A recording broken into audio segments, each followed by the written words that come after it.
Hey everybody, it's Mike Sullivan with Born to Shine. Today we have a super awesome guest and she has super cool plants. There's one that's alive to her right and then a fake one like I had a bonsai. So super cool.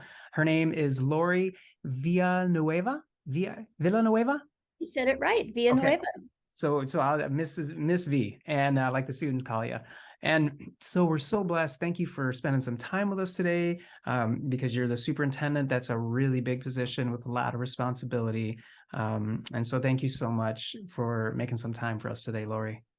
Sure thing, Mike. I'm really glad to be here, and I'm excited about the work that you're doing. So it's neat to be part of it. Well, thank you. And it's always great to connect with people like you, Lori, because you make a lot of big decisions, right? On what curriculums you're going to bring in or just anything that affects the students. So it's always nice to hear, what your story is, how you became a superintendent. And that's actually the first question. If you're open to share that with our listeners, that would be awesome. I'd love to. And, just to kind of start with my job now is part of my job is to be the barometer for what's going on in our district. And that means that I'm not only trying to set the example, but I'm also trying to show people all the great work that we're doing, and what's the temperature, what's the flow, what is going on here. And so I love that part of my job, and I'm really excited to talk about it. So how I got here was while I was teaching, my principal at the time liked something about me, and he recruited me to be the summer school principal. So I actually started by having a summer job in administration, and that turned into, hey, you did a great job in summer school. How about when one of my assistant principals is out, you fill in for the day?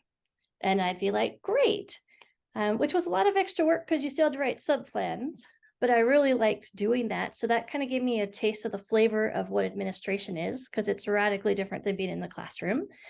And from there, as there were kind of more and more days, more and more responsibilities, leadership committees, then when an assistant principal job came up, then I was recruited into it. And so in that early part of that transition from being a teacher leader to becoming an administrative leader, I had someone looking over my shoulder, really guiding me. And otherwise, it may not even have occurred to me that that was a pathway for me as a teacher to go into further leadership. And so I became assistant principal at the high school where I had been teaching and that I had helped open. And, that was very exciting and very interesting because people that were my colleagues, I was now their boss. And that's an interesting place to be with people that you used to maybe mess around in the back of a staff meeting with. Right. Right. to now it was my job to stand in the back of the staff meeting and make sure nobody messed around. Yeah. So, that was quite a learning curve right there. And I did that for 6 years at a high school. And then it was time to branch out. There's always a time where you're an assistant principal and you're like, I can do this better and I want to do it my way. And so I became the principal of a middle school in Soledad, which was about 25 miles down the road, and did that for 8 years, and did a lot of really great things tied into PLCs and student achievement. And, we took our school from being like a 300 school to being an 800 school. Oh, wow. Yeah, I had a really great staff that was willing to go places with me. And so after that, my daughter was growing up that whole time. She got into UC Davis, and all of a sudden I needed a little bit more money. And I needed a lot more money. And started looking around, like, where are the jobs where I can make some more? And a job came open up in Hayward, and I actually got recruited into that job. And so, like, all along, I again had people that had their eye on me somehow, right? And kept kind of nurturing my growth. And so got this call from Hayward, hey, we've got this high school, I knew you when you were in Soledad, and I think you can make a difference at this high school. And so I went up, I interviewed, and it's funny because when I interviewed for that, I basically had just gotten off a summer cruise ship to Alaska, and I'm just like, I don't even have like interview clothes because we landed in San Francisco. And then I basically wore like my nicer dinner clothes from the cruise to the interview, got that job, served there for 4 years. But I was driving from Salinas to the Bay Area, which for those of you that don't know California, it was a 2-hour drive minimum every day Whoa, back and each forth way. each way, Ooh, plus the traffic. So sometimes it was a little bit longer, but you do what wow. you do for your kids, right? Yeah, yeah, And then I kind of got tired of doing that yeah. and started looking around again. And the superintendent of where I am now, Coalinga-Huron Unified, I saw that she had an assistant sup of ed services open, and curriculum has always been my favorite side of the house. Mm. And I called her up and I said, "Hey, do you remember me?" And she's like, "Yes, I always thought you were awesome." And I'm like, "Yay, would you consider me for this job?" And she said, of course she would. And then I interviewed and got this job. And I've been here now for the last 7 years. Wow. By the end of that year, she left for another opportunity and I became superintendent. The board appointed me. And so I've had quite the journey again of people and experiences, just different pieces that kind of added up to me being here now. That's amazing. What a cool story. Going from a teacher to an assistant, principal at a high school, then a principal at a middle school, then back to a high school, and now you're the superintendent of the whole district. Mhm. That's really cool. Yeah, that 2-hour drive each way, that must have been brutal. Right when I heard that, I thought, oh, yikes, that's tough. Yeah, it was brutal. And again, you do what you do for kids. And as a high school principal, well, any principal, anytime, even in my job now, I try to be present and visible. Yeah. And so a lot of times that 2 hours started at 10 o'clock at night going home because that's when the Oh, basketball game ended. And then wow. I'd be back the next morning. So it was a very exhausting, but very exhilarating time because I got a lot of work done and projects done at that school I'm really proud of. So Yeah, again, it's all about the energy that you bring in, and absolutely. the things you want to do with kids. Totally. And I almost wonder, do you get into audiobooks? I know this is a side note, but I'm thinking 2 hours in the car, it's almost like getting a PhD in anything. You could just, because I love audiobooks. And anytime I'm in the car, especially LA traffic, when I lived there in LA, I would just listen to audiobooks. And it really made the 2-hour drive a lot more productive and pleasant, really. Yeah, I tried that, but it turned out that my car was more like my rolling office. I Oh, would be on the phone because people knew I'd be on the road and I'd be alone. yeah. I'd get all the calls that needed to get the morning set up, and all the way home I'd get calls. And so by the time I got home, I was ready to just sleep. Yeah, yeah, exactly. That sounds like it. Well, that's amazing. Such a cool journey, Lori. And the second question is, when you were a kiddo, anywhere between K and 12, was there something that you struggled with personally? Because I struggled with OCD, anxiety, depression. I was bullied. I mean, I was a mess. So I'm just curious if there was something that you may have struggled with. There is, and I laugh about it now, but at the time it was something that surprised me. So Mm, this might surprise you, but I was always kind of the teacher's pet kind of student, hmm and I think that a lot of times I didn't get involved in bullying things because people knew that I would tell the teacher. mm, So right. I Yeah. didn't have all those experiences, but there was one thing that happened, and it stuck with me the entire rest of my public education time. And that was about fifth grade. Mhm. It was one of those years where it was raining, raining, raining, raining, raining. Mm. And my mom went to the store and bought my sister and I these boots, these beautiful rain boots. And I liked them because the top had a little like fur cuff on it. Oh, nice. Right? So I thought they looked nicer than regular boots, right? And I remember very proudly, walking to school with them and jumping in all the puddles on the way, and ready to show off my new boots and get to school. And some kids decided that they were combat boots, Hmm. and Russian, like those are Russian combat boots, Hmm. right? And so, oh, she's a Russian. And this was the early 70s. Mhm. So we had some Cold War stuff going on. And Wow. now that I look back, I'm like, where did that come from? Yeah, yeah. So I got the nickname Combat Boots, Oh, wow. Huh. right? And it every so often, I'd hear, oh, there goes Combat Boots. Oh, there's Mm. Combat Boots. Mm. And somebody actually, because in the town I grew up in, which is Eagle Rock, it's in Mhm. Los Angeles, Oh, California, yeah, yeah. right? I Okay, know you it know what well. it is? Yeah, it's Okay. beautiful, beautiful. Yeah, so there's an elementary school and then the junior, senior high school. So you go to one school for 7 through 12. Mhm. And in my 12th grade yearbook, somebody wrote, "Good knowing you, combat boots. Good Mm. luck," right? And I'm like, how does something like that stick with you for Yeah. so long? And Right. I've never gone to any of my, reunions, but I feel like if I went to a reunion, I'd be having like somebody call me combat boots. Yeah. Mm. And now I'm look back, I'm like, I don't even know if I ever told my mom that was happening. I do know that I threw those boots in the back of my closet and never wanted to wear them again. So something that I was so proud of and so happy about, and it affected me even to the point that, like, okay, I guess my feet are cold and wet at school now because I don't want to wear my boots. Yeah. And those, and that's a minor story compared to some things that kids get bullied about. But if that's bothering me to this day, right, Yeah. imagine some of the other things that kids are being hurt from. Yeah. And so part of that is part of my efforts and energies towards making sure that we teach kids ways to handle these things. We teach our staff ways to handle these things so that we can minimize the effects. Yeah. Because in my case, I lucked out. It didn't really hit me so much that I couldn't learn, that I couldn't be successful at school. But it is always in there. It's like, I don't want to run into I don't even remember who it was. I just know I Mm. really don't want to run into them again. Yeah. So I work hard for those things to not happen. That's fantastic that you, and I'm sorry that that happened to you, Lori. That's awful.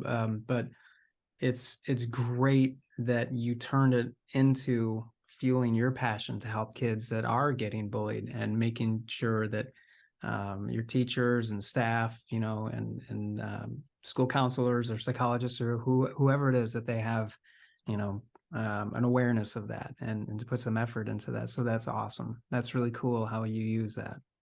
Thanks. So we've taken that and we've done a few things to help ourselves, because where we are in California right now, we're about an hour from the closest city and about an hour and a half from a very large city, which is Fresno, California. Mm-hmm. So we're pretty isolated out here and we don't have Mm. access to a lot of the services. So when I was in the Bay Area, for example, there are 20 psychologists, counselors, psychiatrists, Mm. drug counselors within blocks. Right. Over here, we don't have any. And so we find ourselves in a position of having to support our students ourselves. Mm-hmm. And we can't sit and wait for people that can manage to drive an hour and a half to come out here. Right. We have to create our own services from within. So a couple of things we did is we use the Hatching Results model for counseling, Mm. which is an actual counseling training program. And we train all of our counselors in how we want them to interact with our kids. Because if you take a look at counseling training programs out there, there is an entire array of counseling programs. Some are on social justice, Mm-hmm. right? Some of my counselors come in well trained in small groups. Some come in, and they've got their credential, but nobody ever taught them how do you go into a classroom Mm-hmm. and help students be successful. Right. Right. And so Hatching Results does that. So one thing that all of our counselors go through is training on what are the things that kids need to be socially and emotionally successful at school. And then we don't wait for there to be a problem and then you get referred to the counselor for help. Right. Right. So what Preventative. our You're counselors do, preventing. we're Mm-hmm. preventing. And the way we do that is it's structured that at least once a month, it's usually twice a month, that the counselor prepares a lesson with other counselors. Then they go into the classroom and they actually live present a classroom lesson on whatever social emotional topic it is. So Awesome. it could be refusal skills, it could be kindness, it could be inclusion, it could be noticing, it could be a topic we feel like we just need to talk about with everybody. Yeah. The counselors create it from the perspective of how do people feel? Well, how do you feel? How are we going to help this be successful? How can we handle and manage these problems? And that's not something that you just get magically. Maybe your Right. parents modeled it, maybe your teachers have modeled it, but sometimes you just have to tell people directly, this is how you say no. This is how you say no. Just say, if you get in a position of something you don't want to do, just say, you know what? I can't, my mom will bust me. I'm going to go over here now. Right. Sometimes you have to give kids that structure. Right. They're not inventing these structures for themselves. Right. And so we do a lot of work to get to the kids before there's a problem. And then that way everybody receives that consistent curriculum. Then when we do have a referral, because that hasn't worked, now the counselors have more time to work on those kids that need either a small group or a one-on-one situation. Right. Right. And that really frees them up. And another thing that we did is a lot of times there's a limit to what school counselors can do. Mhm. So even with all this great training, school counselors aren't supposed to provide therapeutic services. So there is nowhere in town, either of the two cities that I work with, there are no therapeutic services. Mm. So what do we do? Because a lot of times our parents work in agriculture field, they work crazy hours, 2, 3 jobs. They don't have the time to drive that hour one way just to get to the closest city to get in for services. So, okay, we're going to create our own therapeutic services. So what we did is we took 2 of our school counselors that also had their MFTs, their marriage and family therapist license. And we took them, we built them an entirely separate area off the campuses, put up a nice office that feels like a more of a clinical, separate from school, safe place to go. Nobody's going to see you go in there. Right. They actually provide those services to either hopefully fix the problem or give them more, I don't know, I'd say in-depth services until we can find another program or support for them. But we've had to help ourselves in that way. It's not as easy as just saying, well, here's a referral. I know you'll Right. be okay. Right. So those are a couple of things we've done to really do what I said I wanted to do, which is to help the kids so they can learn. That's incredible. Love it. Love what you're doing, Lori, because you're especially the regularity, the frequency with which you're supporting the kiddos. That's the critical element. You're doing it, I think, twice a month, you said, where they go into each class, present if it's on kindness or conflict resolution or whatever it is, how to say no. And so the kids are getting support. And this is K-12, right? For Yes, it is. all grades. Awesome. And then if someone slips through the cracks with that, they have the next tier. And that's the, I guess, on campus. And then the third tier, I'm guessing, is the offsite campus, right? Correct. Okay. Yeah. That's amazing. Good for you. That's so beautiful. And I wonder if virtual support could be helpful, like telehealth. So that I know, at least through COVID, millions of people use that to connect with a counselor or a psychologist or a psychiatrist just from their home on a tablet. Yeah, and I'm actually really glad you mentioned that. So we just at the last board meeting approved a company to work with online, and we're trying to do a couple different ways. So we've gotten a few grants. Great. And one is from the Cowell Foundation in the Bay Area. So thank you, Cowell. We are opening up wellness centers, and those wellness center students will be able to access that online and have a private place to do that if they can't do it at home. Perfect. Then we also bought so that district-wide, anybody at home can also access it. Beautiful. So we're trying to give it as many access points as possible. And then for the kids that need the one-on-one, we plan to have that second tier of anybody can call and talk to somebody. But then when I've got my MFTs, if they've got a lower level case that can be managed by that online program, we're going to try that. And then they can focus their efforts on the kids that are more severe.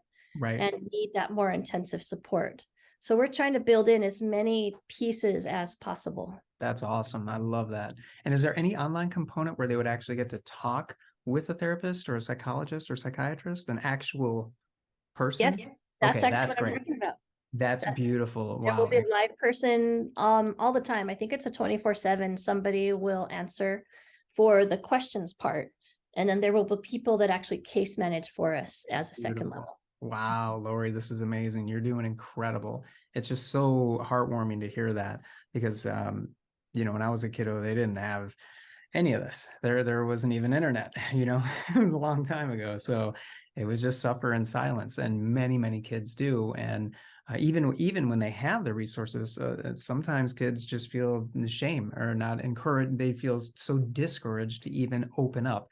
So the fact that you're going into classes, making it not a big deal, like, hey, getting the convo going, let's just talk about it, everything's cool, and if you're not feeling well, that's cool, so it's great that you're opening up that dialogue. Yeah, Thank you. And we do a little bit of dialoguing through a completely different method as well. Is we have a system called Securely that actually monitors our internet traffic. Mm, And so if kids put things in, and kids do search things like how to kill myself, right, how to die painlessly, right.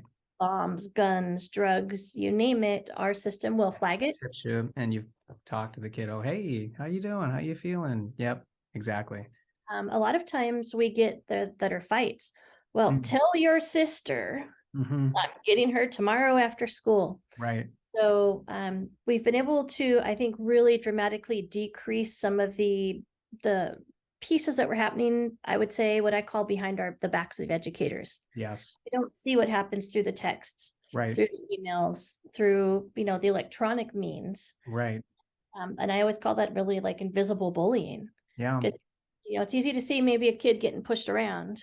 You don't see those texts that come in and make people No, scared. the cyberbullying, there's so many cyber suicides. It's horrible. And the kids are getting younger and younger that are doing it. So it's incredible. It's awesome what you're doing, Lori. I think you're really, um, I think you're doing more than anyone I've ever interviewed on a podcast. And there are a lot of phenomenal superintendents that I've been blessed to talk with, but you're approaching it on so many different levels and in so many different avenues, and giving your students a lot of access to support and prevention, and that's really the key, and you're doing all of it. So that's I guess the last question would be if there's any final thoughts or any advice or any wisdom you'd just like to share with any of our listeners.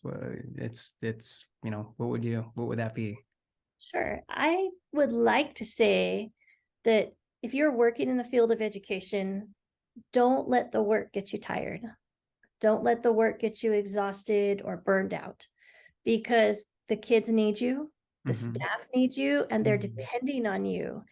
And I know that there are times where you have a bad day, a long day, something didn't work, somebody yelled at you. Those will go away, but the impact that you are providing, that you are facilitating and allowing to happen for all the good things that happen, that will outweigh all those other pieces and those little things. So don't give up and don't get tired of the work. And I know that not everybody appreciates you. I appreciate you. Thank you for what you do, and keep going, because the staff, the kids, they need you. Absolutely. Absolutely. Well, Miss V, thank you so much for making time for us today. You're amazing. Thank you for the work that you do. And thank you for dedicating your entire life to supporting kids. It's just beautiful. So thank you so much. Thank you. It's my pleasure, and great show. Keep up the good work. Thank you.